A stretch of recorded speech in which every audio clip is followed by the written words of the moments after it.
Well, hello, I'm Stef, and I am the I'm the Health and Safety Manager for Contract Construction. And I'm Mel, the National Health and Safety Coordinator for Cook Brothers Construction, and based in Auckland, Queenstown, Dunedin, and Christchurch. Yeah, and so you're probably wondering, okay, what are two competitors actually doing here together up here on the stage? But Mel and I actually met each other at a Canterbury Safety Charter breakfast in April, and Matt actually introduced us. And then from there, boom, we clicked. Well, it felt like we did. Yeah. The energy was there, and we were both presenting at the conference like, hey, let's just do it together. It was as simple as that, but we just had a good vibe from each other. So how I came to be here, I registered with the Nurses Board in 2005 in Australia. It's the ACDC in there for you all.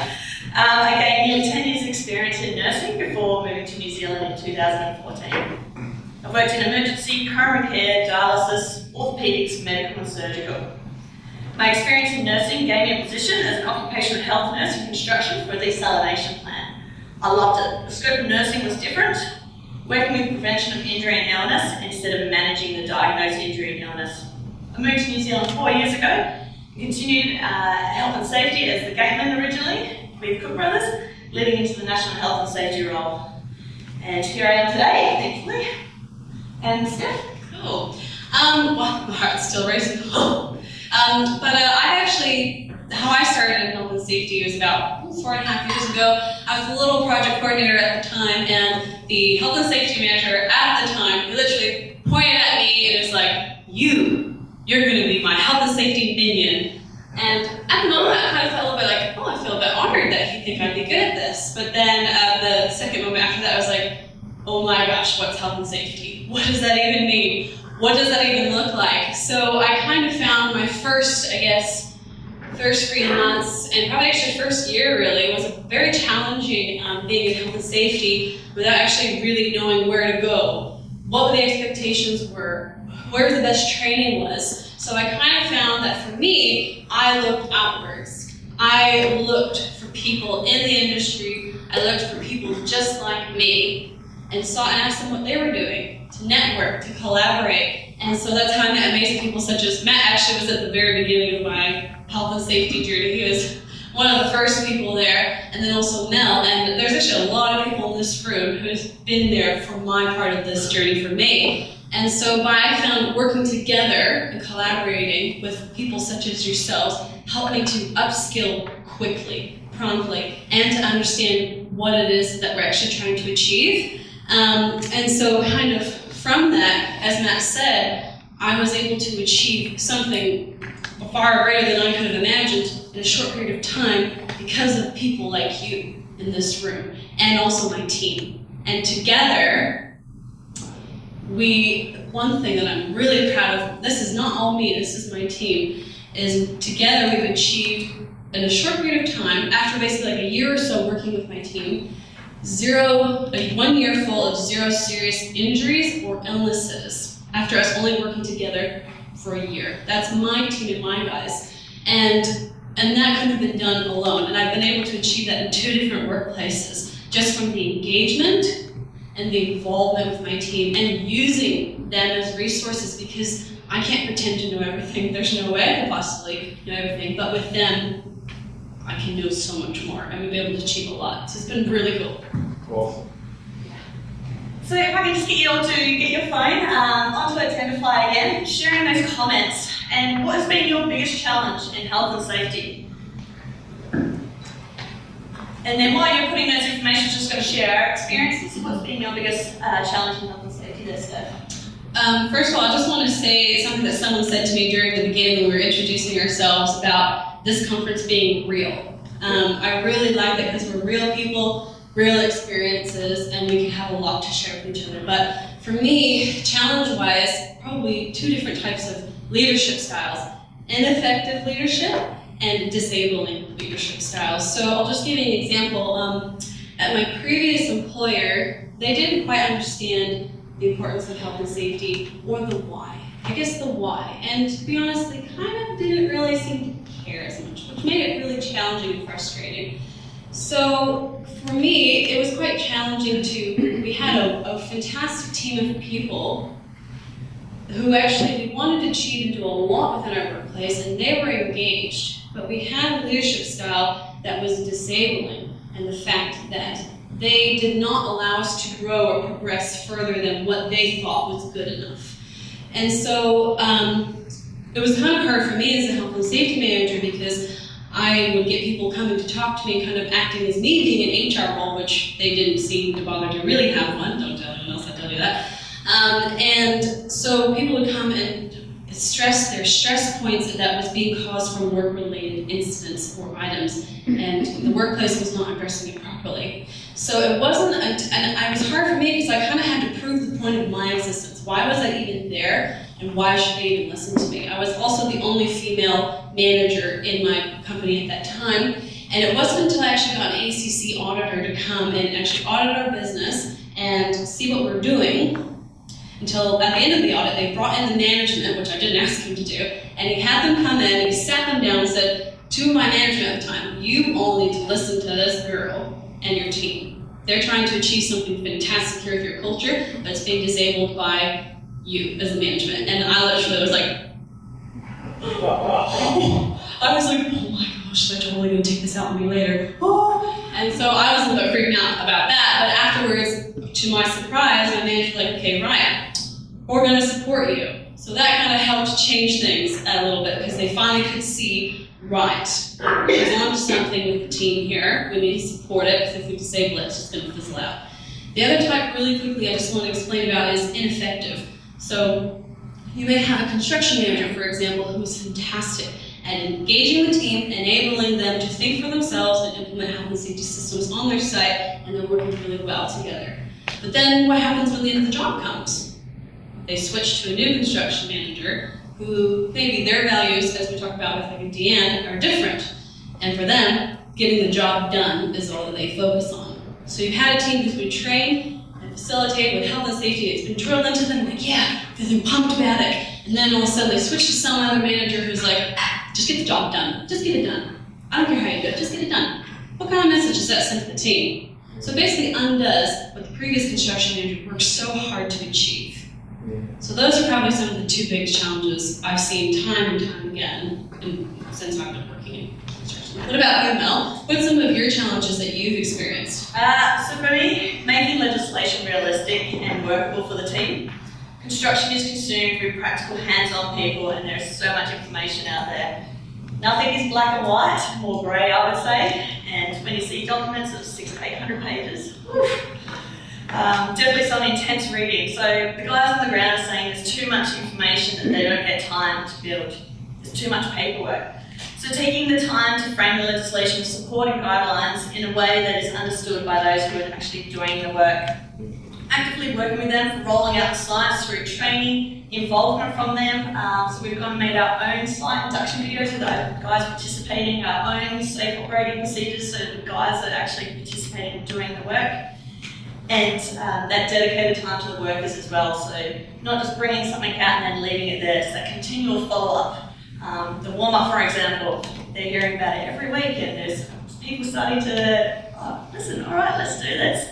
So you've got to have that continual message as well, rather than just leaving it vacant after one attempt. Yeah. And taking the time to understand and train is key. Not just training from a PowerPoint, but just talking to people generally, identifying people that may have some weaker spots around English or handwriting. A lot of those challenges that we do have in the construction side as well.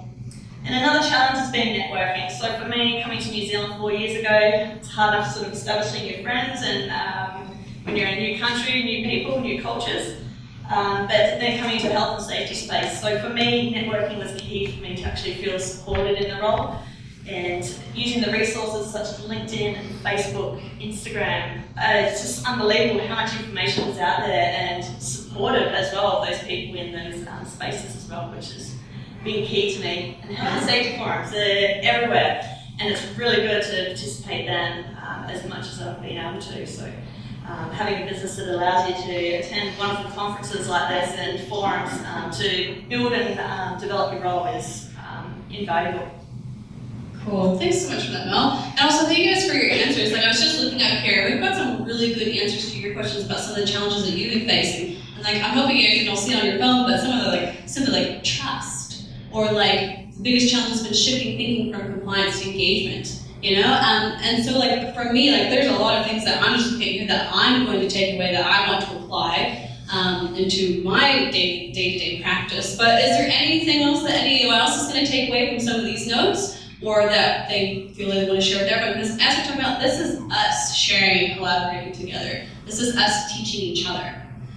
Was there any that anyone's particularly going to take away from this, or that they wanted to share? Speak up now, I'm just kidding, don't push these. Like seriously, yeah, go for it. I'm Matthew. Hey everybody. Hey. I'm just looking inside the app, and everybody's talking about the fact that people still think compliance is achieving health and safety. Right. So nearly every person's comment that you guys set up at the beginning of this discussion is the same. Interesting. So we are all facing the same challenges. Yeah. Isn't that why it's so much better for us to be able to collaborate and work together? So it kind of is like, as me and Mel and a lot of other people in this room, we talk about how reassuring it is to know we're on the same page. Yes. Because sometimes it's a bit vague out there. But you're not. That's definitely something that I'm seeing here as well as a trend, which is very interesting. Thank you so much for that, Matt. Okay, so next identify question. What is your why? What is your why for working in health and safety? Keep sharing. You just want to share those comments, and it doesn't need to be anything lengthy, but you may have just one word as to why you work in health and safety. So You do what you do. What is your why? Why do you work in health and safety? Well, my why is kind of simply, it's actually very personal. As I said, I was thrown into the deep end of health and safety, but it's kind of really evolved and so much more. So I'm actually a fourth generation construction, someone who works in construction in my family. I just found out. My great-grandfather and my grandfather were carpenters, and then my dad was a joiner. So actually the guys I work with remind me a lot of them, and it makes me feel close to them because I'm from overseas. So I know that kind of sounds a little fluffy and airy-fairy, but I see them as people. I see them as kind of almost like my family, my friends. So for me, my why is people. Yeah. I care about people, and also being in health and safety, we have a unique opportunity here where we can make a huge difference. Yeah. Because in New Zealand, as we all know, a lot of people unnecessarily have passed away from work-related illnesses, injuries, you name it. And it didn't have to be that way. So we get to be a part of changing that, and that's something bigger than myself. That's something, I guess, to go all inspirational here, but I want to help make a difference, and this is how I can leave a good legacy for my future children, the children that are already around, and the generations to come, by helping to improve our workplace so that people can go home to their families, which is what really matters. Yeah. So that's my why, people. Now, what is your why? So we tried having different discussions to talk about, but I couldn't stay away from people as well. So for me, prevention is better than cure. Countless people that I cared for over the years, and the struggle and pain and quality of life that's changed in their life space. I care about people. It drives me in all aspects of my life. My friends, predominantly construction workers, that have all been in that field. I've got young twin daughters of 2 years of age who I'm teaching first aid to, CPR. That won't save your life at the moment, that I've got that CPR right, but just sharing that knowledge with everyone outside of that workspace as well.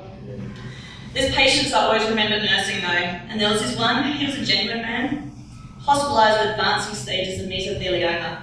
He'd worked as a builder all his life with a severe lack of health and safety training. I was helping him from the bathroom to the bed, from me a step away. The panic and anxiety that I would see in his eyes as he struggled with taking a breath was something else. It would take him an hour to recover from this small task, which the rest of us would take for granted each day, just going and having a shower and getting dressed and going to work. Examples like this would drive me to be able to actively help in the construction industry. I would work night shift nursing, and I'd get these people going, I'm so glad you're here, just to be able to sit there and talk to them at 2 o'clock in the morning with a cup of tea and taking that time to just talk to people outside of just being a practice and task-driven person. So that's definitely my why for health and safety, and I love the construction space. I love the changing energy and people that are involved in it. Awesome. Once again, thank you for that. And just kind of looking at all the notes as well, again, like thank you for sharing your whys. Once again, we're seeing kind of a consistent theme. we care about the people that we work with, and we want them to all go home safe at the end of each day. I just love that. Did anyone else have anything else that they wanted to add to this question to the whole audience before we move on to the next question? But like this, as I said, there's a lot of consistency which is going on here, which I think has helped to reiterate to us of our cohesiveness, of that we're all striving for the same thing, which is very powerful. Did anyone else have anything else they wanted to add to the why? Why health and safety? Hey, I just want to pick up on that. I think that's a really good point around the replication bit. And I certainly think there's a real palpable sort of bit of excitement. When you've got a regulator that brings in someone like Dan Humble to lead in the innovation stuff, that's cool. That's really cool. And I say that as an HSC inspector in the UK for 12 years. So that's really exciting. I could never ever feel the HSC in the UK would do something like this because they feel that as the birthplace of health and safety, the Rover's report and everything else, they couldn't do that. But actually that innovation, that's what will change stuff. And I really agree with what you guys are saying. I think there's something really palpable in New Zealand at the moment where we will crack this. Yes. And the innovation that's coming out and everything else, that's really what we need to ride the wave. And just bringing everything in the room together with the compliance pieces and everything else, forget that. Yeah, the law is important, absolutely, but that can't be our driver. And unfortunately, we're caught up in the whole demonstrating evidence and everything else. We should be focusing on outcomes, not necessarily sort of the bits that get us to that outcome. So I think it's a really important piece to notify that. I certainly see that massively as an outsider myself. I've only been here a couple of years, but it's really powerful to see that. Sweet, thank you for sharing that. Did anyone else have anything else they wanted to add? Who wants to turn on the microphone? All good.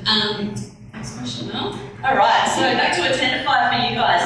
So how do you engage your team? What are some key elements that you do to drive your team and your health and safety in your business? And then Steph, how do you engage your team?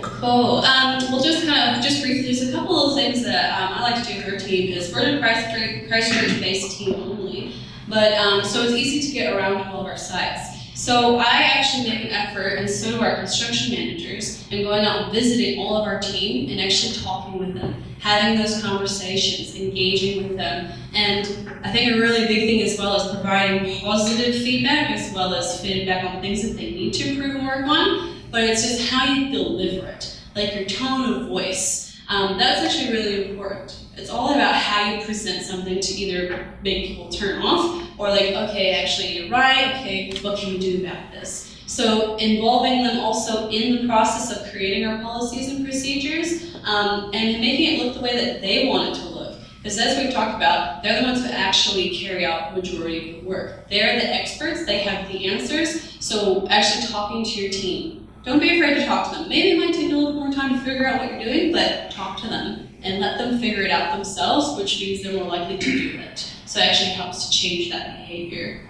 So, and also celebrating your successes. That is such a powerful thing to do. When someone does something awesome, even if it's just recognizing it, it reinforces the behavior. It goes beyond what you could even imagine. It can go just a small little bit way. But Mel, what are some things that you guys do to gauge your team? So building relationships.